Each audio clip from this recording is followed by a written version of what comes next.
it on? I think, can we check that whether it's.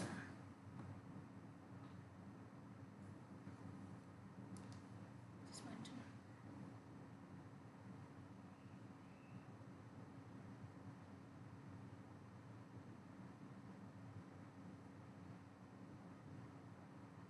Session started. Yeah, I just. Says session started. Session. Okay. Is it, has it started?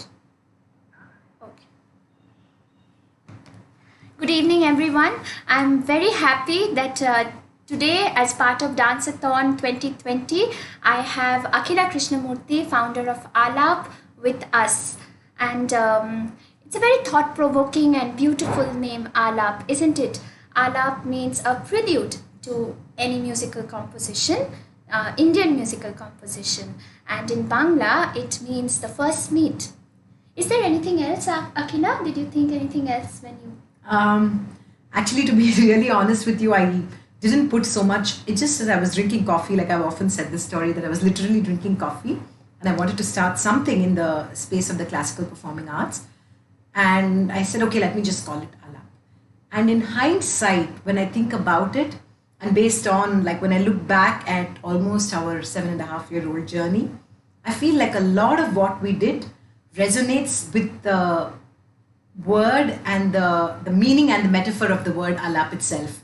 So in many ways, we are like, we come as, we brainstorm with artists, we introduce artists to a larger universe, we help them share their art. So I feel like, I don't know what I was thinking at that point, but I feel like now in hindsight, the name definitely is a powerful name. Absolutely, yeah. Because what else does an artist look for? They seek for eyes to see their work, ears to listen to them, and an audience. And that's exactly what Akhila of Alap does. Alap is an art-based management firm, consultant, and based in Chennai. I think it was born in 2012. It's been about That's right, yeah. It's been about 8 years now, and they are doing fantastic work working with global artists across all genres of Indian arts, art and culture. So I would like to know, we've named this session and then there were all. I'm sorry, I'm too taken by Akhila's presence. Oh my God. And then there were all. So I wanted to know, what is, or when was the then that you felt that yes, people are coming around you and you're getting good responses? Was there a particular episode? Well, I can't really honestly pinpoint, Jagyaseni, and tell you that this was the moment or this was the turning point. I think we've grown in a very, very systematic and in a very organized way. One thing led to another thing led to something else. So it's been a very organic growth and journey. And also I feel like it's been a sort of a journey where we've never been satiated with what we did. If we've done this, we've always said, okay, there seems like there's some space for us to do something else over here. So I think it's helped that I've always had that inherent curiosity, which perhaps also comes from my, my training and my career in journalism, where I'm always like, my nose for news is like, I'm constantly looking for what can I do beyond this, or I've done this, so what can I do next? So always looking for stories in a sense. So I think that our growth has really been like, and then there was no that moment. We did this, we did the Natakala conference, then we did the magazine. Then we did the magazine, we thought we could do events. We did the events, then we thought we could do events for other people. We did events for other people, then we were like, okay, we could do publicity for people. Then there was social media management. Then we thought we could do social media and build our brand as well. So it's like, it's like never been at that moment. It's been every year I feel like, okay, I'm done. I have to shut down and stuff. I'm really tired. I'm exhausted just dealing with the whole world of the arts. But I feel like just the pace at which Alap has grown, without like being overwhelming, but also very, very gratifying, has really been, to answer your question, that moment, which has never allowed me to actually. So who was your first client? Okay, my first client is also one of my very close old friends from the world of the arts, Priyadarshini Govind. And it was literally like, I was an independent journalist at that time. I quit my job from the Times of India. So you quit, as in you quit after you decided about bringing up? So I used to actually manage about 16 supplements. I was the editor of 16 supplements in the Times of India, and that was when the Times of India launched. So I was 4 years into my. I had a big team, and we would bring out one supplement a day. It was just crazy work, and I was used to that kind of crazy work. But after I think 4.5 years of this non-stop kind of thing, literally one fine evening, I said, this is it. And I just put down my papers. And I have no idea actually why I did what I did, but I felt that I had reached a sort of saturation point and I wanted to do something else. I just didn't know what it was. So I quit, came back home, cried because I was bored in like 2 days. I was like, oh my God, what am I going to do? And then I started extensively writing for publications across the country. And that consumed me because I was writing for so many publications and I was literally working almost like you'd work in a full-time job. And then in October, like I said, I was drinking coffee and I was like, I wanted to do something in the space of the classical performing arts, and I wanted to do actually start a magazine, which was a very informed magazine that married my interest in the arts with my career in journalism. And I said, okay, I'm going to start an initiative in the performing arts. It will be called Alap. And then I think in a couple of days or something, I ran into Jagyaseni Govind, and she was at that point, she had been made the convener of the Natikala conference. So she said, hey Akhila, like what are you doing? Do you think you can help out with the conference?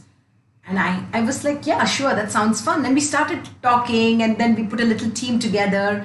And one of the girls, I used to also teach journalism at MOP Vaishnav at that time. So one of the girls who used to work with me, who was my student there, I hired her to work for Alap. And she would come home and we had this tiny little room and we would sit there and work. And she was my first client, and the Natikala conference has become such an important signature product of what we do. And so I'll always sort of eternally remain grateful to Jagyaseni Govind and of course to Mr. Y. Prabhu of the Krishna Gana Sabha for giving us our first big break, so to speak. Absolutely. I mean, lovely. I really didn't know that. Yeah. That's how it happened. Yes. Yeah. So from routine to unexpected, it's quite usual that you will be having a mundane life. At the same time, you'll be having certain surprises as well. So share some of those moments when you felt all is set and just then something puts you down, something happens, something goes wrong. Has it happened? Are there specific the thing is that there are many stories I could share, but I also would like to think that having had a career for almost 21 years now, I've also learned to be very, very conscious about look at what we do and learn from the mistakes that we make there. So I'm very, very particular about not repeating the mistakes. So I remember this one story, and I think recently when I spoke with somebody else, I narrated the story, but I'm going to tell you the story. It was actually in 2012, we started Alap, and in 2013, I got pregnant. And in 2013, we also took a production of Jagyaseni Govind and T.M. Krishna to 3 cities, Chennai, Bangalore, and Mumbai, NCPA. And it so happened that just before the Bangalore performance, I had to undergo some kind of an invasive test for during my pregnancy, and the doctor had asked me not to travel. And I literally had a 1.5 member team. So my colleague Payal, who's a tiny little demure sort of girl, and had to go with one more person, was also equally demure. So I said, you both have to go run the show. And she was like, okay, ma'am, we'll do it and everything. And I said, I'm going to be in bed, but I'm going to be monitoring you guys constantly, so don't worry. So I called Jagyaseni and I told Krishna also that, please, she will run the show, and whatever it is, I'm going to be available over the phone. So they went and everything, lunch and all over, the lights has been tested. The artists have gone back to their to their respective hotel rooms to come back in the evening for the final show. At about 5 p.m., when I'm just lying down in bed, because they'd asked me to be on bed rest. And fortunately, I'm so grateful for 2 things. That day, my husband happened to be around. And number 2, that my printer was working. I'll tell you why. So I got a call from Payal saying that, the police have come to the auditorium because we have not paid the entertainment tax. And I didn't even know what the entertainment tax was. I was like, really, what is this entertainment tax? She said, no, ma'am, we're supposed to pay entertainment tax. I was like, okay, what do we do? She said, we need a document from you. We printed the document. I don't know, I emailed it to her. She went to the nearest DTP store, pulled it out, got it, paid those guys, but it was an extremely stressful situation. But what did we learn? We learned from it to always create processes, document the mistakes that we make more systematic plans in terms of how we execute events. And the beauty of it is we've remained small, Jagyaseni. We've never had a large, 14 member, 15 member team. We've always, at the most, we've had 2 to 2.5 people. That's work. Because all the talent is out here. No. I also have a very hardworking team, and I think I push my team to kind of whatever. And I also believe that every person is multi-skilled. I do believe that it's possible for us to roll up our sleeves and jump into the gutter, as well as be creative and think, and also never shy away from doing anything and everything that work demands. So I'm never hierarchical in that sense. So I'll roll up my sleeves and do everything, and I never ever believe. And I think that is why I've also I'd like to train my team to think that at no point anybody is ever going to become CEO types. Everybody is like, in an event or in any situation. I think you have this mentioned in the website as well when I was going through it. Office boy. Even in hierarchy in the art field, you would like to stand. Yes. And my business card for the longest time said ideator, curator, publicist, something, an office boy. It's 8 years now, and I'm still very much the office boy. I still go and deliver things in artists' homes. I still do all of that. So nothing much has changed on that front. But we've definitely learned over the years. We're a professional organization now. We definitely document things, we plan things better, we learn from our mistakes, and we try not to repeat them. So when you have these kind of high pressure work, and what is it that helps you to bounce back in these kind of cases? I'm sure after you got things sorted, you might have been like, oh God, it's over. So what is it that keeps you going? And then to be utterly honest, I'm very, very grateful that my life, for the longest time, that I have never ever had that kind of, whatever you call it, leisure or luxury to mope around. I have always had an extremely busy life, whether it's on the home front or on the professional front. And I've never really honestly had the chance to, even if I make a mistake, I've never had more than like 3 minutes to think about, oh my God. or like nobody was like, okay, don't cry. I never had that, in a certain way. And I'm so grateful for that. That work has been so full, and both on my home front and on my professional front, that I've never ever felt the need to actually sit and like mope and whine. And, I've always been so busy that I'm only moving forward. Fantastic. So my take back from this would be work has stressed you and de-stressed you, probably. It is my biggest anchor. It is the greatest joy. Yes, absolutely. So are you organized? Are you an organized person?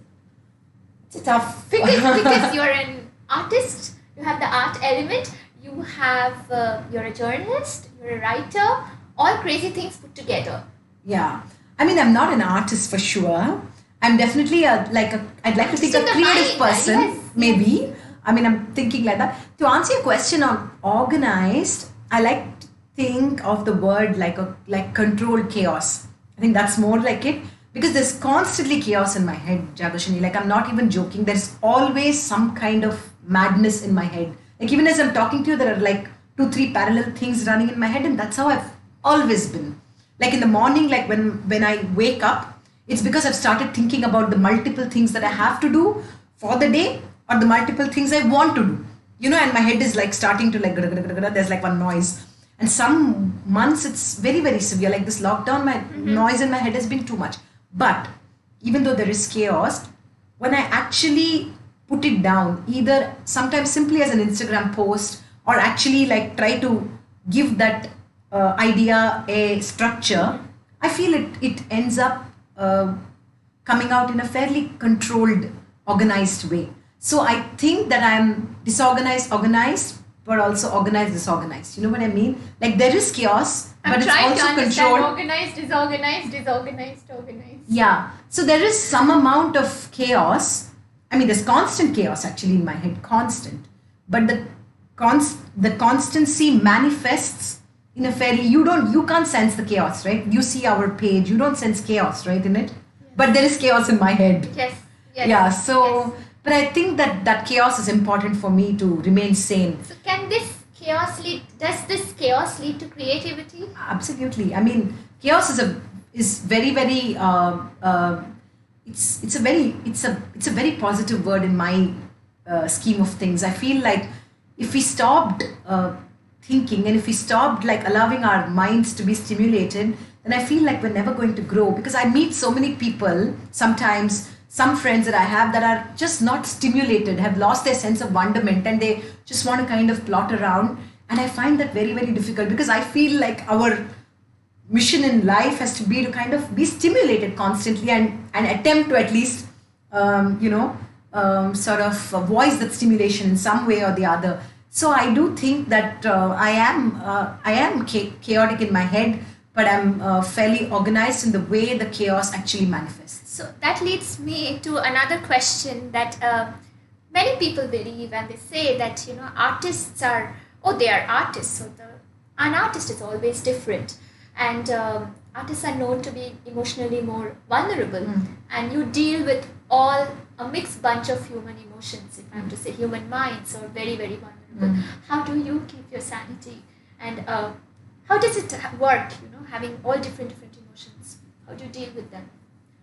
I mean, for me, actually, it was definitely a very big shift, Jagyaseni. Like, I was actually never on the client side of things. I was an editor, and it's different when you're the editor. It's things just come to your desk. Just come to your desk, right? It's a privileged position, for lack of another word. And then I started working with artists, and definitely it's a servicing job. Yes. But I feel that in I often think I'm a fairly like. I have a fairly like a tough skin. That's number one. But I also think that even though artists may be emotionally vulnerable, as you say, I personally think that most artists that I have worked with are also they wouldn't have gotten to where they are if they were not professional. I do think that, or successful, they wouldn't have been this successful if they were not I mean, they're fabulous in the work that they do, and the quality that they churn out. And I do think that just working with them has I have learned so much. So I feel like yes, human emotions is a very, very volatile, and I mean, you meet people with different emotions. But I do think that there is a certain professionalism, and I feel like artists were looking for that. And I think that where Alap comes to it is that I would like to think that, because I've always written about people, as a journalist, I was a feature story writer, because I always wrote about people, about human stories. That was my main beat. I feel like I've at least cultivated and nurtured qualities of empathy, and I'm very, very sensitive to every single artist's needs and wants. And I do think that we try to create for the artist an environment of trust. Right, they are trusting me with their angst, insecurities, their career paths that they would like to chalk out. So it's crucial for me to empathize and be very honest with them, but also never ever crossing that line. So there is a great amount of we're personal, but we're also professional. So I think that is something that we've. So what happens when there are any differences? I'm sure there would be any work in any project there would be. So what happens when there is suppose you have a particular idea, and this is how you want to, and the artist might feel that this is what I want to do, this is how I want to project myself. So how do you really convince, or do you go by what the artist feels? So I've learned definitely that customer is the king, the queen in our case.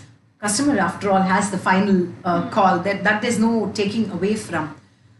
But I think we've also earned the credibility of people come to us only because they think that we can add value, right? And therefore they won't reach out to Alap if they don't think that Akhila or anybody else in Alap is going to say something that is definitely going to help me or benefit my career. I'm not going to give them advice that is going to end up ruining their career.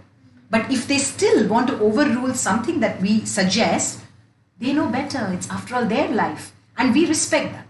We definitely will do toe the line. In cases that we've had real issues, if at all, because of an event or something like that, we have obviously chosen not to work with the artist again. But differences, I think I've also, also as a journalist, Jagyaseni, I wrote a lot about artists. So one of the beats that I did was writing on arts and culture. So I also earned I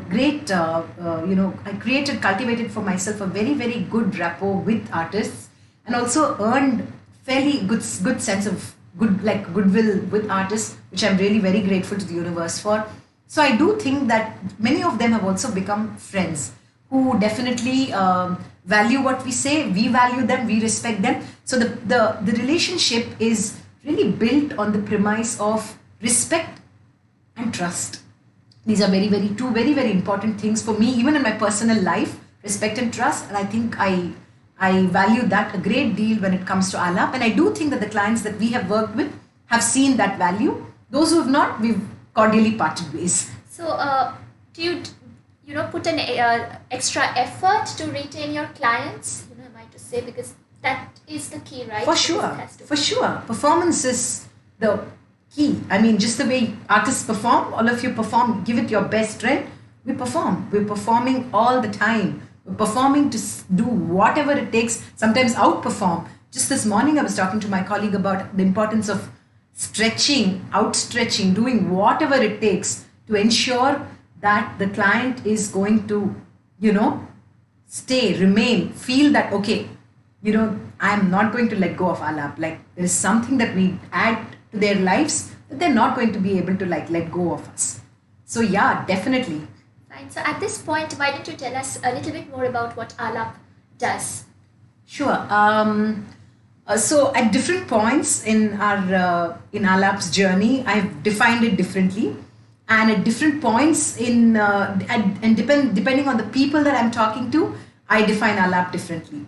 So if I were to be talking to a friend of ours who probably is not clued into the world of the performing arts that much, I would just say it's an arts management company. We work with classical artists. So the first thing they'll ask is, oh, so are you like sports managers? And then I'm like, no, but let's change the topic, because I've understood that it's difficult for me to explain, and it is a difficult concept, Jagyaseni. Only now it's like there are many other organizations and people are sort of getting a sense of what it is.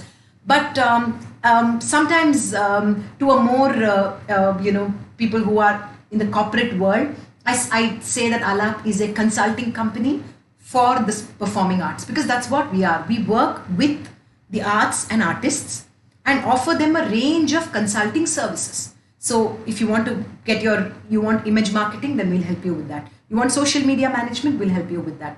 You want to create effective communication, we'll help you with that. You want to build your brand, we'll help you with that. You want to write content very well, we'll help you with that.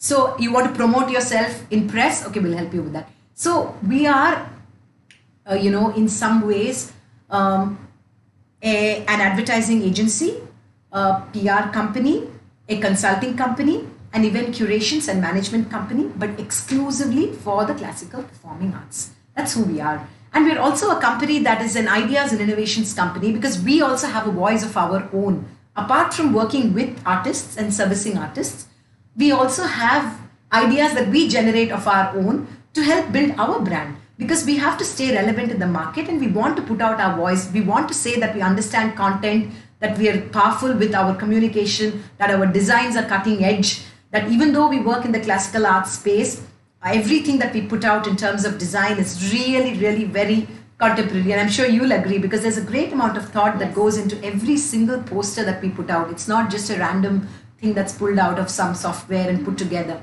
It's very, very carefully thought and put through. Absolutely. Yeah, so. Absolutely. So I was wondering, many artists do not want to be called as entrepreneurs. Can you tell me why? What is it that they say, no, I don't want to be? But at the same time, they are in an industry. It is business that they are doing. Why do artists? Maybe you should ask artists this question. That's about because why... you are like a repository of artists' minds. Yeah, I mean, I don't, I could probably, see, the thing is that it is, after all, every artist is a brand in herself or himself, right? Every artist finally wants to reach out, wants to be able to share their art with a large universe. Finally, that is the goal, right? Nobody is dancing only for themselves, and you can just dance in your drawing room, right? You're dancing so that you're able to share or singing or whatever, share it with a larger universe. But unfortunately, I think that there is a certain stigma that is associated with the whole aspect of money. So everybody thinks that if you want to make money, And somehow people think that entrepreneurship is all about money, money, and right? literally, I know how hard it is. But so that's one thing. So I think there is a certain stigma associated with that whole monetary aspect of entrepreneurship, that most people want to call themselves artists. And that is one thing. The second thing I think has perhaps got to do with the fact that somehow there is a certain zing when you say that you're an artist, and it's a little bit of a lesser of a zing when you say you're a business person. Hecking. You go to a party, and like my husband would often say this, that when we would go to a party, even in my journalism days, and we would go to like a party which was, a nice like eclectic group and stuff, and then they would be like, what do you do? And my husband would say, I'm in IT, and then they'd look at me and I'd say, I'm a journalist. Oh, that sounds interesting. Yeah. So so it's literally like that. So in some ways I think that could also be the difference between wanting to be called as an artist. Plus, when you talk about an artist, somehow there is a certain individuality that you are projecting, versus when it comes to entrepreneurship, it's somehow perceived as a managerial kind of a role. And when you say artist, it's like you're projecting yourself, it's like your talent that's coming out, and then the word artist comes. I mean, so many times entrepreneurs can also be artists, but somehow when you say artist, you also say you're an artist, right?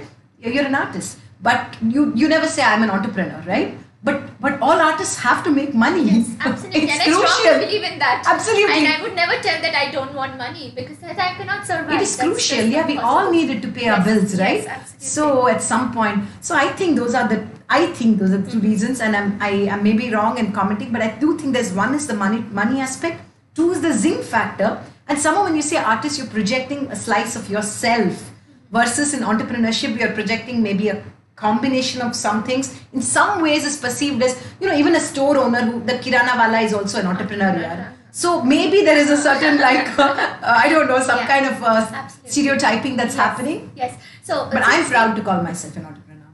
And I feel great to be with an entrepreneur. Yeah, I'm glad.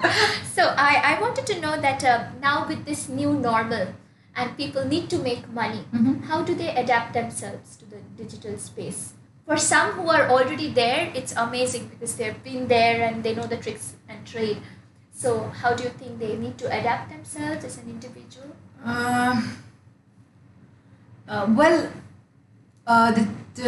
It's an uncertain kind of world, and I don't know what the new normal is going to be like.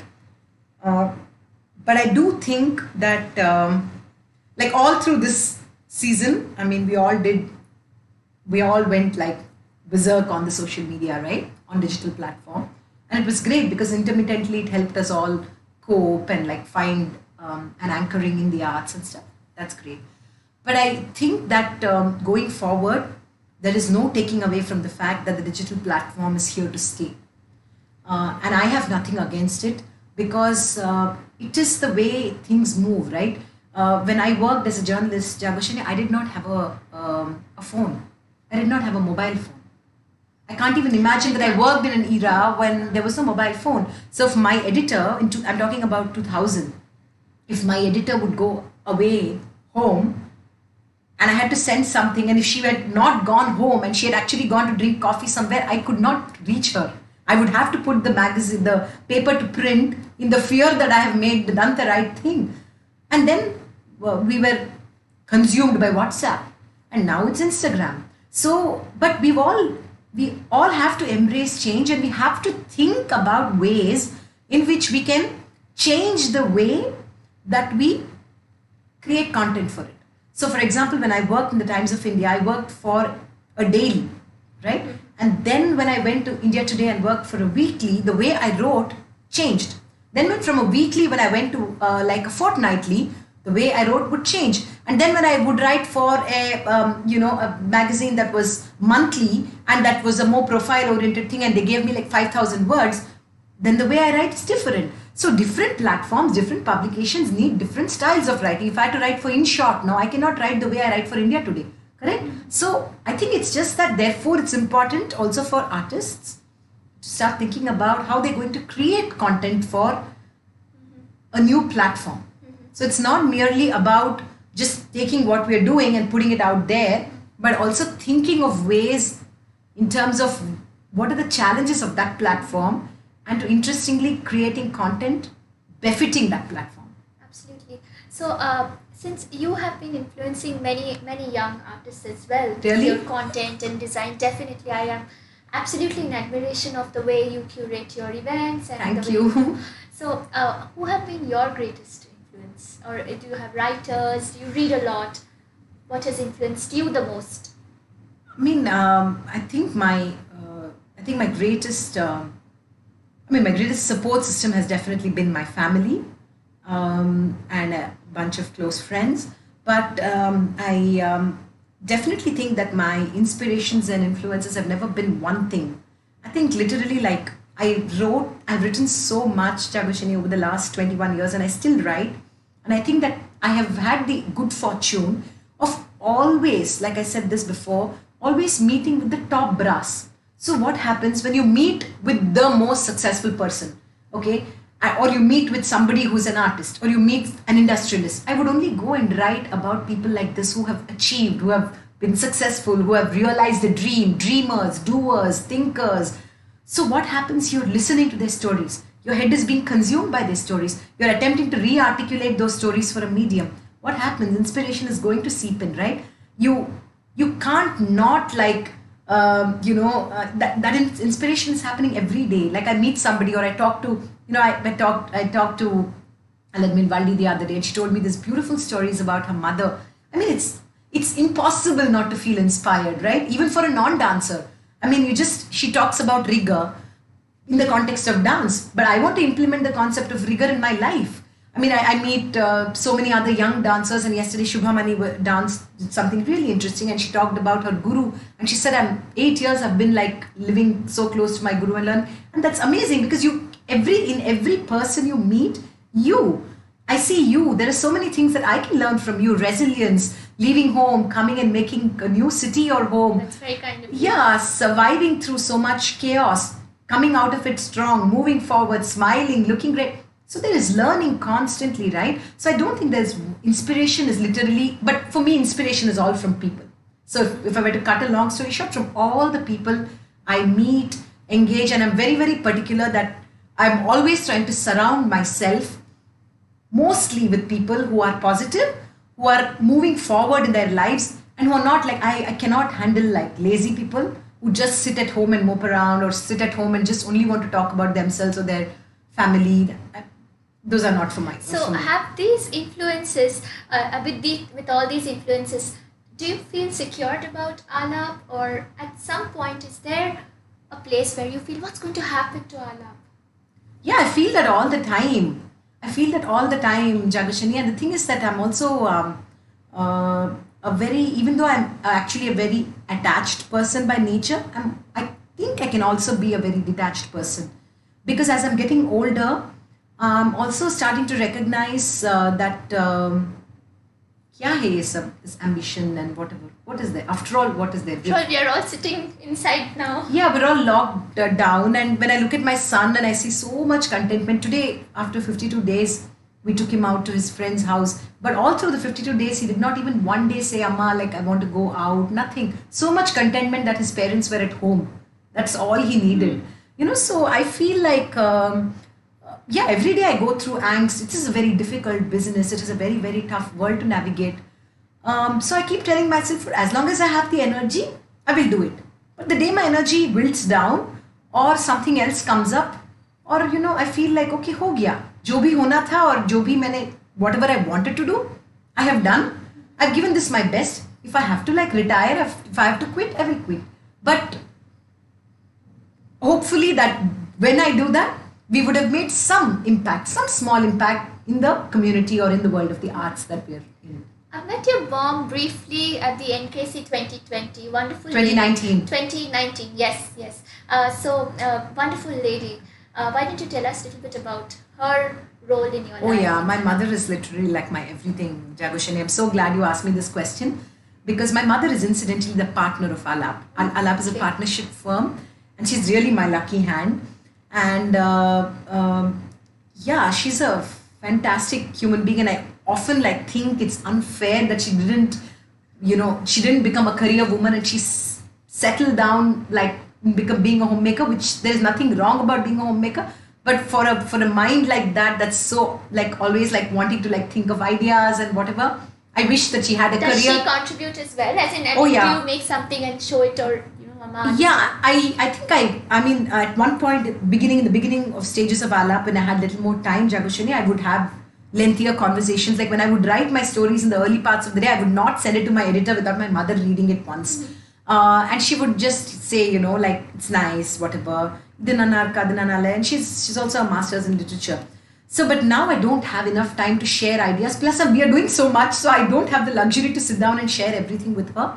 But I think I turn to my mother a lot because she is really somebody who's like this, how mothers are, this certain anchoring that she provides me, which I don't think anybody can, in a certain way that she makes me feel like, there's something about, and I'm not a hugging, kissing kind of person with my mother. My mother and I have a very like a social distancing kind of, we're not like hugging, kissing type, but there's a certain solidity that she provides me on an everyday basis, and the freedom that the luxury that she's afforded me to pursue a high stress career. I think I really owe it to my mother. And every time I tell her, enough, I'm bored of Alap now, enough now, I'm tired. Tired? Adukulliya? How? No, you cannot. That's the same thing even for my teacher, Dr. Lakshmi Ramaswamy. Of course. Every time I come back and I say, I'm feeling tired. How come you're feeling tired so soon? You have Yeah. to go a long way. Yeah. You cannot be tired. Yeah, sometimes we Yes, need absolutely, people like that to absolutely. constantly. And I'll never forget how beautifully you had written the entire compare of Sukamarga when we had done it, and we just left it to you. Thank you. And you took it out. It was brilliant. Thank you so much. How about your son? I mean, dealing with an art-crazy entrepreneur mom. He's I don't know, I often like so many I don't know, I just think that children are extremely resilient, for one, okay, that there's no denying, and they're also extremely manipulative, number two. And I think that right from the beginning, right from when he's landed in my womb, up until now, he's seen me constantly busy. And he's seen me constantly also engaged in work, right? So he understands and he's very respectful of the fact that I have something else. Of course, he has his moments when he needs me, and I have to obviously tune out of something to give him attention. But I think he's done a marvelous job of being able to understand that both his parents, my husband also has an extremely hectic career, and we have to earn money. We're not blessed with some, legacy or anything like that. So we have to make this work. So we work hard. And I think that it's only going to do him good to see that both his parents really work hard to make the money. And I think I always believe that when children see their parents work hard, they tend to respect them a little more. And they also tend to value the time that they get with them way more. So I think the fact that the 1 hour that my husband spends with my son in the evening, he values it so much because he understands that his father has calls over weekdays and is free during weekends. And he understands that I give him flexible time during weekdays and I get busy over the weekends because my husband's there to take over him and I usually work frenetically over weekends. So I think it's been, I think between Alap and my son, to be very honest, Jagyaseni, my son is very, very not demanding. The one that's really demanding is Alap. So in essence, Alap is demanding.